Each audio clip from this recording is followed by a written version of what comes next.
ನಮಸ್ಕಾರ ವೀಕ್ಷಕರೇ. ಊಟ ಮಾಡೋದು ಕೇವಲ ಹೊಟ್ಟೆ ತುಂಬಲಷ್ಟೇ ಅಲ್ಲ, ನಮ್ಮ ದೇಹಕ್ಕೆ ಅಗತ್ಯವಾದ ಪೌಷ್ಟಿಕತೆಯನ್ನು ಪಡೆಯಲು ಕೂಡ.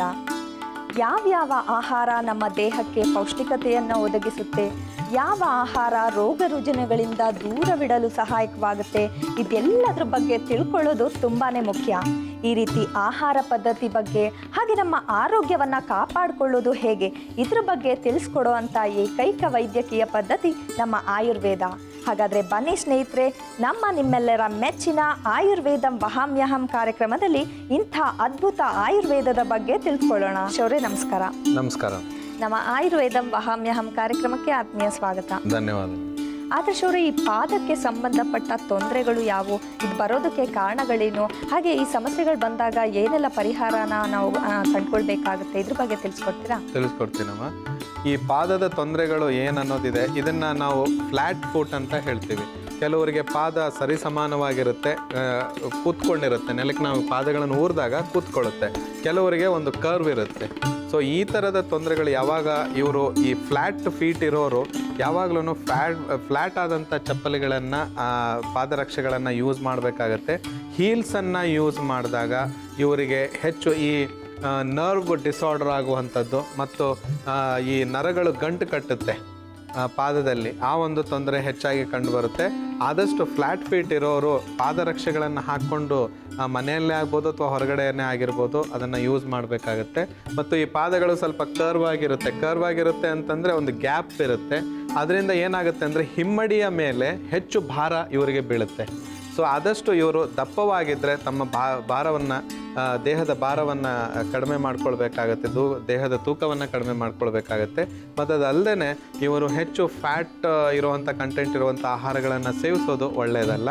ಆದಷ್ಟು ಇವರು ಕೂಡ ಫ್ಲ್ಯಾಟ್ ಇರುವಂಥ ಪಾದರಕ್ಷೆಗಳನ್ನು ಹಾಕ್ಕೊಳ್ಬೇಕು. ಶೂಸ್ ಹಾಕ್ಕೊಳ್ತಾ ಇದ್ದರೆ ಸ್ವಲ್ಪ ಸಾಫ್ಟ್ ಇರುವಂಥ ಶೂಸ್ಗಳು, ಪಾದಗಳಿಗೆ ರಕ್ಷಣೆಯನ್ನು ಕೊಡುವಂಥ ಚಪ್ಪಲಿಗಳನ್ನು, ಪಾದರಕ್ಷೆಗಳನ್ನು ಹಾಕ್ಕೊಳ್ಬೇಕಾಗತ್ತೆ.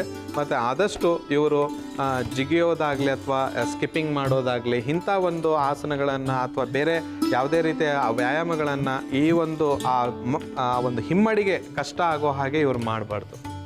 ಯಾಕಂತಂದರೆ ಆ ಹಿಮ್ಮಡಿಗೆ, ಆ ಬೋನಿಗೆ ಏನು ಆ ಒಂದು ನೋವು ಆದರೆ ಅದು ಮುಂದೆ ಆ ಒಂದು ನೋವು ಹೋಗೋದಿಲ್ಲ. ಅದು ಕಂಪ್ಲೀಟಾಗಿ ಆ ನೋವಿನಿಂದ ಹೆಚ್ಚು ಅವರು ವ್ಯಥೆ ಪಡಬೇಕಾಗತ್ತೆ ಮುಂದೆ. ಆದ್ದರಿಂದ ಆದಷ್ಟು ಅವರು ಪಾದರಕ್ಷೆಗಳನ್ನು ಹಾಕ್ಕೊಂಡು ಹೋಗೋದು, ಹೊರಗಡೆ ಎಲ್ಲೋ ಹೋಗುವಾಗ ಸ್ವಲ್ಪ ಫ್ಲ್ಯಾಟ್ ಇರಬೇಕು ಮತ್ತು ಸಾಫ್ಟ್ ಇರಬೇಕು. ಇದನ್ನು ಧ್ಯಾನವನ್ನು ವಹಿಸಬೇಕು. ಮತ್ತು ಆದಷ್ಟು ಇವರ ಪಾದಗಳು, ಈ ಕರ್ವ್ ಇರುವಂಥ ಪಾದಗಳು ಸ್ವೆಟ್ ಆಗುತ್ತೆ. ಸೊ ಆದ್ದರಿಂದ ಸ್ವೆಟ್ ಆಗೋದ್ರಿಂದ ಆದಷ್ಟು ಇವರು ಸಾಕ್ಸ್ ಅಂತ ನಾವೇನು ಹೇಳ್ತೀವಿ, ಕಾಲ್ಚೀಲಗಳನ್ನು ನಾವೇನು ಹಾಕ್ಕೊಳ್ತೀವಿ, ಅದನ್ನು ಇವರು ಒಂದು ಸರಿ ಹಾಕ್ಕೊಂಡು ಬಂದ ನಂತರ ಅದನ್ನು ವಾಶ್ ಮಾಡಿ ಮತ್ತೆ ಹಾಕ್ಕೊಳ್ಳೋದು ತುಂಬ ಉತ್ತಮವಾದಂಥ ಸಲಹೆ ಅಂತ ಹೇಳ್ಬೋದು. ಮತ್ತು ನೀವು ಸ್ನೀಕರ್ಸ್ ಆಗಲಿ ಅಥವಾ ಶೂಸ್ ಹಾಕ್ಕೊಳ್ತಾ ಇದ್ದರೆ ಅದರಲ್ಲಿ ಸ್ವಲ್ಪ ಟಾಲ್ಕಮ್ ಪೌಡರನ್ನು ಹಾಕ್ಕೊಂಡ್ಬಿಟ್ಟು ನಂತರ ನೀವು ಇದಕ್ಕೆ ಸಾಕ್ಸನ್ನು ಹಾಕ್ಕೊಂಡು ನಂತರ ಈ ರೀತಿಯ ಒಂದು ಶೂಸನ್ನು ನೀವು ಅಳವಡಿಸ್ಕೊಳ್ಳೋದು ತುಂಬ ಉತ್ತಮ. ಫ್ಲ್ಯಾಟ್ ಫೀಟಿಗೆ ಏನಾಗುತ್ತೆ ಅಂತಂದರೆ, ಹೆಚ್ಚು ಫ್ಲ್ಯಾಟ್ ಅಂದರೆ ಕಂಪ್ಲೀಟಾಗಿ ಸರಿಸಮಾನವಾಗಿ ಬೇಸ್ ಕೊಡೋದ್ರಿಂದ ಯಾವುದೇ ರೀತಿಯ ಏನಾದರೂ ಮುಳ್ಳಾಗಿರ್ಬೋದು ಅಥವಾ ಏನೇ ಒಂದು ಆಣೆ ಅಂತ ನಾವೇನು ಹೇಳ್ತೀವಿ, ಅದೇನಾದ್ರು ಆದಾಗ ಹೋಗ್ಲಾಡ್ಸೋದು ತುಂಬ ಕಷ್ಟ ಆಗುತ್ತೆ. ಮತ್ತು ಅವರಿಗೆ ಆ ಫ್ಲ್ಯಾಟ್ ಪಾದ ಇರೋದ್ರಿಂದ ಏನಾದರೂ ಸ್ವಲ್ಪ ಒಂದು ಟಚ್ ಆದರೆ ಆ ನೋವು ಅವರಿಗೆ ತಡ್ಕೊಳ್ಳಿಕ್ಕೆ ಆಗೋದಿಲ್ಲ. ಸೊ ಆದ್ದರಿಂದ ಆದಷ್ಟು ನಿಮ್ಮ ಪಾದಗಳನ್ನು ಕಾಪಾಡ್ಕೊಳ್ಬೇಕಾಗತ್ತೆ. ಮತ್ತು ಅದಲ್ಲದೆ ಮುಖ್ಯವಾದಂಥ ಒಂದು ಪಾದಗಳಿಗೆ ನೀವು ಏನು ನೋಡ್ಕೊಳ್ಬೇಕು ಅಂತಂದರೆ, ಯಾವುದೇ ರೀತಿಯ ಗಾಯವನ್ನು ಪಾದಗಳಿಗೆ ಬೆಳೆಸ್ಲಿಕ್ಕೆ ಕೊಡಬಾರ್ದು ನಾವು. ಅದು ಮುಂದೆ ಗ್ಯಾಂಗ್ರೀನ್ ಆಗಿ ಕನ್ವರ್ಟ್ ಆಗುತ್ತೆ. ಆದ್ದರಿಂದ ಆದಷ್ಟು ನಿಮ್ಮ ಕಾಲುಗಳಲ್ಲಿ ಪಾದವನ್ನು ನೀವು ರಕ್ಷಿಸಿಕೊಳ್ಬೇಕು. ಮತ್ತು ಯಾವುದೇ ರೀತಿಯ ಆಣೆ ಆಗಿದ್ದರೆ ಅದನ್ನು ನೀವು ಹೋಗ್ಬಿಟ್ಟು ವೈದ್ಯರನ್ನು ಸಂಪರ್ಕಿಸಿ ಅದನ್ನು ನೀವು ತೆಗೆದುಕೊಳ್ಳೋದು ವಾಸಿ. ಮತ್ತು ಅದಲ್ಲದೆ ಇವತ್ತು 2 ನಾವು ಪ್ರಯೋಗಗಳನ್ನು ತೋರಿಸ್ತಾ ಇದ್ದೀವಿ. ಆ 2 ಪ್ರಯೋಗಗಳು ತುಂಬ ಉತ್ತಮವಾದಂಥ ಈ ಪಾದಕ್ಕೆ ಯಾವ ರೀತಿಯ ನಾವು ರಕ್ಷಣೆಯನ್ನು ಪಡೆದುಕೊಳ್ಬೇಕು, ಆ ತೊಂದರೆ ಆದಾಗ ಹೇಗೆ, ಆಗಲಾರ್ದಾಗ ಹೇಗೆ ಅಂತೇಳಿ ನಾನೀಗ ತೋರಿಸ್ಕೊಡ್ತಾ ಇದ್ದೀನಿ. ಅದನ್ನು ನೋಡಿ ಅದರಿಂದ ಪ್ರಯೋಜನವನ್ನು ನೀವು ಪಡ್ಕೊಳ್ಬೋದು. ಮತ್ತು ಇನ್ನೊಂದು ಮುಖ್ಯವಾದಂಥ ವಿಷಯ, ಈ ಪಾದಗಳ ರಕ್ಷಣೆ ಬಗ್ಗೆ ಏನು ಹೇಳಬೇಕು ಅಂತಂದರೆ, ಡಯಾಬಿಟೀಸ್ ಆದವರು, ಡಯಾಬಿಟೀಸ್ಗೆ ತೊಂದರೆಯನ್ನು ಅನುಭವಿಸ್ತಾ ಇರುವಂಥ ವ್ಯಕ್ತಿಗಳು ಆದಷ್ಟು ನಿಮ್ಮ ಪಾದವನ್ನು ನೀವು ಸುರಕ್ಷಿತವಾಗಿ ಕಾಪಾಡಿಕೊಳ್ಬೇಕು. ಇಲ್ಲ ಅಂತಂದರೆ ಡಯಾಬಿಟೀಸ್ ಇದ್ದವರಿಗೆ ಏನಾದ್ರು ಪುಟ್ಟ ತೊಂದರೆ ಪಾದಗಳಲ್ಲಿ ಆಗಿ ಅದು ಮುಂದೆ ಬೆಳೆದು ಗ್ಯಾಂಗ್ರೀನ್ ಆಯಿತು ಅಂತಂದರೆ ನಿಮ್ಮ ಜೀವನ ಪರ್ಯಂತ ಒಂದು ನೆನಪಿಡುವಂಥ ಒಂದು ಕಹಿಯಾದ ಅನುಭವ ಮತ್ತು ಕಹಿಯಾದ ಒಂದು ಆ ಕಾಲನ್ನೇ ತೆಗಿಬೇಕಾಗುವಂಥ ಒಂದು ಪರಿಸ್ಥಿತಿ ಬರ್ಬೋದು. ನಿಮ್ಮ ಪಾದಗಳನ್ನು ನೀವು ಸುರಕ್ಷಿತವಾಗಿ ಕಾಪಾಡಿಕೊಳ್ಳಿ.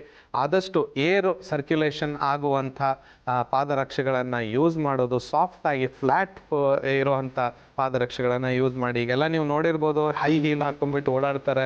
ಹೈ ಹೀಲ್ ಹಾಕೊಳ್ಳೋದು ಒಂದು ಫ್ಯಾಷನ್ ಆಗಿದೆ, ಬಟ್ ಅದು ದೇಹಕ್ಕೆ ಆ ಒಂದು ಏನು ತೊಂದರೆಯನ್ನು ತಂದುಕೊಡುತ್ತೆ ಅದು ಈಗ ಗೊತ್ತಾಗಲ್ಲ, ಮುಂದೆ ತುಂಬ ತೊಂದರೆಯನ್ನು ಅನುಭವಿಸ್ಬೇಕಾಗತ್ತೆ. ಇದನ್ನು ಈ ಒಂದು ಉತ್ತಮವಾದಂಥ ಸಲಹೆಯನ್ನು ನಾನು ಕೊಟ್ಟಿದ್ದೀನಿ. ಅದನ್ನು ಅಳವಡಿಸ್ಕೊಂಡು ನೀವು ಜೀವನದಲ್ಲಿ ನಿಮ್ಮ ಪಾದಗಳನ್ನು ಚೆನ್ನಾಗಿ ರಕ್ಷಿಸಿಕೊಂಡು ಅದನ್ನು ಬಂದರೆ ಮುಂದೆ ನಿಮಗೆ ಗೊತ್ತಾಗುತ್ತೆ. ಯಾಕಂದರೆ ಕಾಲು, ಕೈ, ಪಂಚೇಂದ್ರಿಯಗಳು ತುಂಬ ಮುಖ್ಯವಾದಂಥ ಅಂಗಾಂಗಗಳು ನಮ್ಮ ದೇಹದಲ್ಲಿ ಅಂತೇಳಿ ಹೇಳ್ಬೋದು. ಇದನ್ನು ರಕ್ಷಿಸ್ಕೊಂಡು ಬನ್ನಿ, ನಿಮ್ಗೆ ಒಳ್ಳೆಯದಾಗಲಿ. ವೀಕ್ಷಿತರೆ, ಪಾದಕ್ಕೆ ಸಂಬಂಧಪಟ್ಟಂತ ತೊಂದರೆಗಳು ಹೇಗೆ ಬರುತ್ತೆ, ಇವಕ್ಕೆ ಪರಿಹಾರ ಹೇಗೆ ಕಂಡುಕೊಳ್ಬೋದು, ಇದ್ರ ಬಗ್ಗೆ ಮಾಹಿತಿಯನ್ನ ಪಡ್ಕೊಂಡಿದ್ದೀವಿ. ಈಗ ಇದೇ ಸಮಸ್ಯೆಗೆ ಮನೆ ಔಷಧಗಳನ್ನ ಹೇಗೆ ತಯಾರಿಸೋದು ಅಂತ ನೋಡೋಣ ಬನ್ನಿ.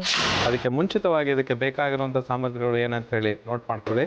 ಚಹಾದ ಪುಡಿ, ಅರಿಶಿಣದ ಪುಡಿ, ಉಪ್ಪು ಮತ್ತು ನಿಂಬೆಹಣ್ಣು, ಇಷ್ಟೇ ಇದಕ್ಕೆ ಬೇಕಾಗಿರುವಂಥ ಸಾಮಗ್ರಿಗಳು.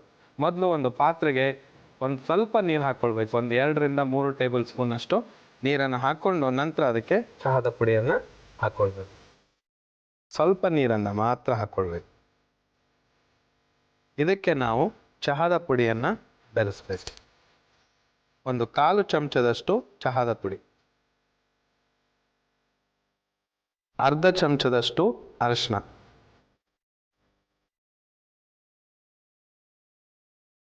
ಮತ್ತು ಇದಕ್ಕೆ 1/2 ಚಮಚದಷ್ಟು ಉಪ್ಪು. ಇವನ್ನೆಲ್ಲವನ್ನು ಹಾಕಿ ಇದನ್ನು ಬೆರೆಸ್ಕೊಳ್ಬೇಕು. ಸ್ವಲ್ಪ ಉರಿಯನ್ನು ಕಡಿಮೆ ಮಾಡಿಕೊಳ್ಬೇಕು. ಇಷ್ಟು ಮಾಡಿದ ನಂತರ ಇದಕ್ಕೆ ನಾವು ಅರ್ಧ ನಿಂಬೆಹಣ್ಣಿನ ರಸವನ್ನು ಹಿಂಡ್ಕೊಳ್ಬೇಕು.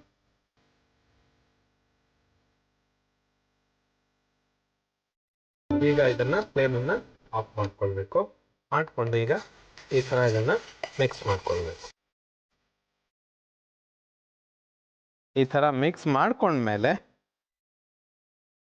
ಈಗ ಇದನ್ನು ಒಂದು ಬಟ್ಟಲಿಗೆ ಹಾಕ್ಕೊಳ್ಬೇಕು. ವೀಕ್ಷಕರೇ, ಈ ಒಂದು ನಾವು ಏನು ಲೇಪವನ್ನು ತಯಾರಿಸಿದ್ದೀವಿ, ಇದು ಈ ಒಂದು ಕಾರ್ನ್ ಅಂತ ನಾವು ಹೇಳ್ತೀವಿ. ಆಣೆ ಆದಾಗ ಪಾದದಲ್ಲಿ ಇದನ್ನು ನೀವು ಆಣೆ ಆದಾಗ ಆ ಒಂದು ಪೋರ್ಷನ್ನಲ್ಲಿ ಹಚ್ಚಬೇಕು. ಇದನ್ನು ಹಚ್ಚಿ ಇದನ್ನು 2 ರಿಂದ 3 ದಿವಸಗಳ ಕಾಲ ನೀವು ಇದೇ ಥರ ಪ್ರೊಸೆಸ್ಸು, ಬೆಳಿಗ್ಗೆ ಒಂದು ಸಾರಿ, ರಾತ್ರಿ ಒಂದು ಸಾರಿ ಇದನ್ನು ಮಾಡಿ ಬಿಸಿ ಬಿಸಿಯಾಗಿ ಅದನ್ನು ಅಲ್ಲಿ ಹಚ್ಚಿದರೆ 3 ರಿಂದ 4 ದಿವಸಗಳಲ್ಲಿ ಆ ಆಣೆ ಏನಿರುತ್ತೆ ಅದು ಸಾಫ್ಟಾಗಿ ಸಂಪೂರ್ಣವಾಗಿ ಹೊರಟೋಗುತ್ತೆ, ಮತ್ತೆ ಕಾಣಿಸೋದಿಲ್ಲ. ವೀಕ್ಷಕರೇ, ಇವತ್ತಿನ ಕಾರ್ಯಕ್ರಮದಲ್ಲಿ ನೀವು ನೋಡಿರ್ಬೋದು, ತುಂಬ ಉತ್ತಮವಾದಂಥ ಒಂದು ಸರಳವಾದಂಥ ಒಂದು ಉಪಶಮನಕ್ಕೆ ಆಣೆ ಆದರೆ, ಕಾರ್ನ್ ಆದರೆ ನಾನು ಕೊಟ್ಟಿದ್ದೀನಿ. ಮತ್ತು ಅದಲ್ಲದೆ ಈ ಪಾದಗಳು ತೀಳಿರುತ್ತೆ, ಒಡೆದಿರುತ್ತೆ, ಈ ಚಳಿಗಾಲದಲ್ಲಿ ಜಾಸ್ತಿ ಆಗಿರುತ್ತೆ, ಕೆಲವರಿಗೆ ರಕ್ತ ಕೂಡ ಬರ್ತಾ ಇರುತ್ತೆ, ಅಂಥದ್ದು ಕೂಡ ಇದು ರಾಮಬಾಣ ಅಂತೇಳಿ ಹೇಳ್ಬೋದು. ಇದನ್ನು ಮನೆಯಲ್ಲಿ ಪ್ರಯೋಗಿಸಿ ನೋಡಿ, ಇದರ ಪ್ರಯೋಜನವನ್ನು ನೀವೆಲ್ಲ ಪಡ್ಕೊಳ್ಳಿ. ಇವತ್ತು ನಾವು ಅರಿಶಿಣದ ಪುಡಿ, ಉಪ್ಪು, ನಿಂಬೆಹಣ್ಣಿನ ರಸ ಮತ್ತು ಚಹಾದ ಪುಡಿಯನ್ನು ಹಾಕಿ ಈ ಕಾರ್ನ್ ಅಥವಾ ಪಾದಕ್ಕೆ ಗಾಯಗಳಾದಾಗ, ಆಣೆ ಆದಾಗ ತುಂಬ ಉಪಯೋಗಕಾರಿಯಾಗಿರುವಂಥ ಒಂದು ಪ್ರಯೋಗವನ್ನು, ಲೇಪವನ್ನು ನಾವು ಮಾಡಿ ತೋರಿಸಿದ್ದೀವಿ. ಅದು ಈಗ ಸಿದ್ಧವಾಗಿದೆ. ಪಾದದ ತೊಂದರೆಗಳ ನಿವಾರಣೆಗೆ ಮನೆ ಔಷಧ. ಬೇಕಾಗಿರುವ ಸಾಮಗ್ರಿಗಳು: ಚಹಾದ ಪುಡಿ, ಅರಿಶಿನ, ಉಪ್ಪು ಮತ್ತು ನಿಂಬೆಹಣ್ಣು.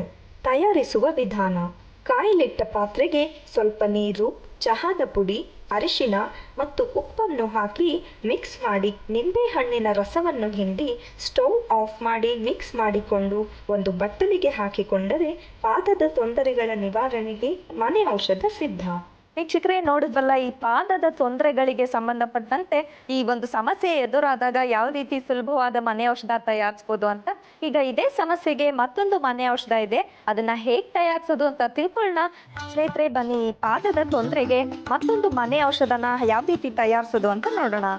ಅದಕ್ಕೆ ಮುಖ್ಯವಾಗಿ ಬೇಕಾಗಿರುವಂಥ ಸಾಮಗ್ರಿಗಳು ಏನಂತ ಹೇಳಿ ನೋಟ್ ಮಾಡ್ಕೊಳ್ಳಿ.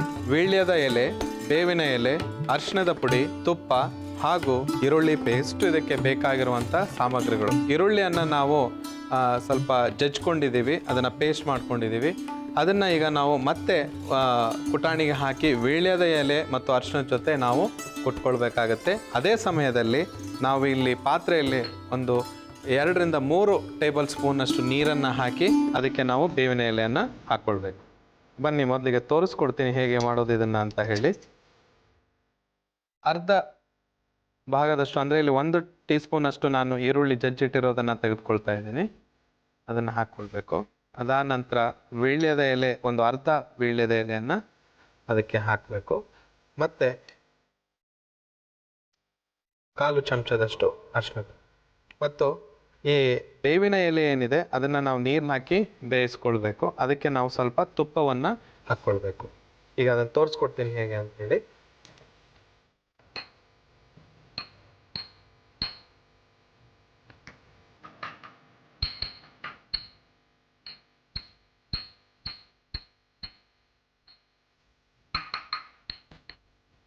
ಈಗ ಅದು ಸಿದ್ಧವಾಗಿದೆ, ಅದನ್ನು ಹಾಗೆ ಇಟ್ಕೊಳ್ಳೋಣ.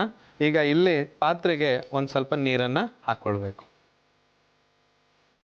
ಸ್ವಲ್ಪ ನೀರನ್ನು ನಾವಿಲ್ಲಿ ಬೆರೆಸ್ಬೇಕು. ಇದಕ್ಕೆ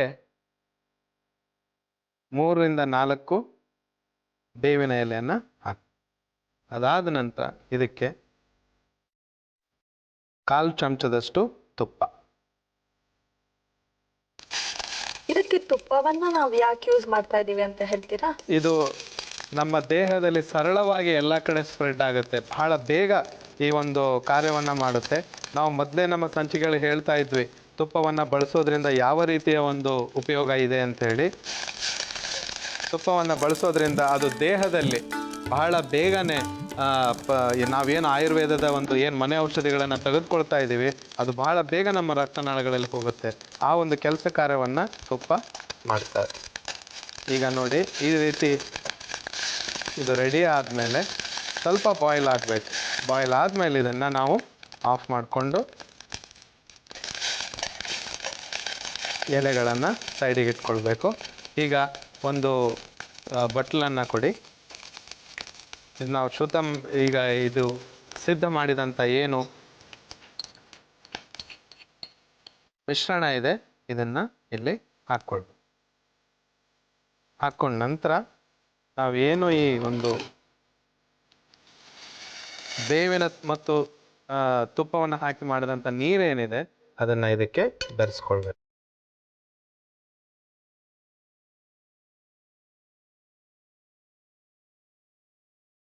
ಈಗ ನಾವೇನು ಇದನ್ನು ತಯಾರಿಸಿ ಸಿದ್ಧಪಡಿಸಿದ್ದೀವಿ ಇದನ್ನು ನಾವು ಯಾವಾಗ ತೆಗೆದುಕೊಳ್ಬೇಕು, ಯಾವುದಕ್ಕೋಸ್ಕರ ತೆಗೆದುಕೊಳ್ಬೇಕು ಅಂತ ಹೇಳಿ. ಮುಖ್ಯವಾಗಿ ಇದೊಂದು ಲೇಹ, ಇದನ್ನು ನಾವು ಸೇವಿಸುವಂಥ ಒಂದು ಪದಾರ್ಥ ಆಗಿದೆ. ಇದನ್ನು ನಾವು ತೆಗೆದುಕೊಳ್ಳೋದ್ರಿಂದ ಯಾವುದೇ ರೀತಿಯ ಈ ಕೀಟಾಣುಗಳು, ಆ ಒಂದು ಕ್ರಿಮಿಕೀಟಗಳು ಏನು ನಮ್ಮ ರಕ್ತವನ್ನು ಕೆಡಿಸ್ತಾ ಇದೆ ಮತ್ತು ಪಾದಗಳಲ್ಲಿ ಹೆಚ್ಚು ಈ ಗ್ಯಾಂಗ್ರೀನ್ ತೊಂದರೆಗಳಾದಾಗ ಇಂಥ ಒಂದು ಲೇಹ ಏನಿದೆ ತುಂಬ ಉಪಯೋಗಕಾರಿ ಅಂತೇಳಿ ಹೇಳ್ಬೋದು. ಇದನ್ನು ಸೇವಿಸೋದ್ರಿಂದ ಉತ್ತಮವಾದಂಥ ಫಲಿತಾಂಶವನ್ನು ನಾವು ಪಡೆದುಕೊಳ್ಬೋದು.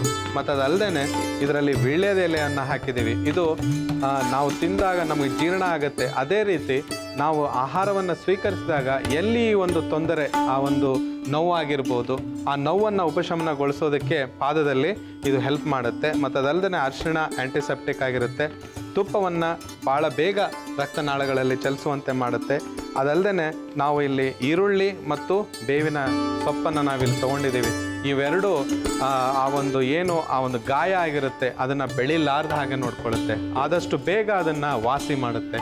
ಇವನ್ನೆಲ್ಲ ಸೇರಿಸಿದಂಥ ಒಂದು ಲೇಹ ಈಗ ಸಿದ್ಧವಾಗಿದೆ. ಇದನ್ನು ಮನೆಯಲ್ಲಿ ಪ್ರಯೋಗಿಸಿ ಯಾವುದೇ ರೀತಿಯ ಕಾಲಿನ ಪಾದದ ಒಂದು ತೊಂದರೆಗಳು ನಿಮಗೆ ಉದ್ಭವಿಸಿದಾಗ ಇದನ್ನು ನೀವು ತೆಗೆದುಕೊಳ್ಳೋದು ಮಾತ್ರ ಮರೀಲಿಕ್ಕೆ ಹೋಗಬೇಡಿ. ಮನೆಯಲ್ಲಿ ಇದನ್ನು ಮಾಡಿ ಇದರ ಉಪಯೋಗವನ್ನು ಪಡೆದುಕೊಳ್ಳಿ. ಪಾದದ ತೊಂದರೆಗಳ ನಿವಾರಣೆಗೆ ಮನೆ ಔಷಧ. ಬೇಕಾಗಿರುವ ಸಾಮಗ್ರಿಗಳು: ವೀಳ್ಯದೆಲೆ, ಬೇವಿನ ಎಲೆ, ಅರಿಶಿನ ಪುಡಿ, ಈರುಳ್ಳಿ ಪೇಸ್ಟ್ ಮತ್ತು ತುಪ್ಪ. ತಯಾರಿಸುವ ವಿಧಾನ: ಕುಟಾಣಿಗೆ ಈರುಳ್ಳಿ ಪೇಸ್ಟ್, ವೀಳ್ಯದೆಲೆ, ಅರಿಶಿನ ಪುಡಿಯನ್ನು ಹಾಕಿ ಕುಟ್ಟಿಕೊಳ್ಳಿ. ನಂತರ ಕಾಯಲಿಟ್ಟ ಪಾತ್ರೆಗೆ ಸ್ವಲ್ಪ ನೀರು, ಬೇವಿನ ಎಲೆ ಮತ್ತು ತುಪ್ಪವನ್ನು ಹಾಕಿ ಮಿಕ್ಸ್ ಮಾಡಿ. ನಂತರ ಇದಕ್ಕೆ ಕುಟ್ಟಿದ ಮಿಶ್ರಣವನ್ನು ಬೆರೆಸಿಕೊಂಡರೆ ಪಾದದ ತೊಂದರೆಗಳ ನಿವಾರಣೆಗೆ ಮನೆ ಔಷಧ ಸಿದ್ಧ.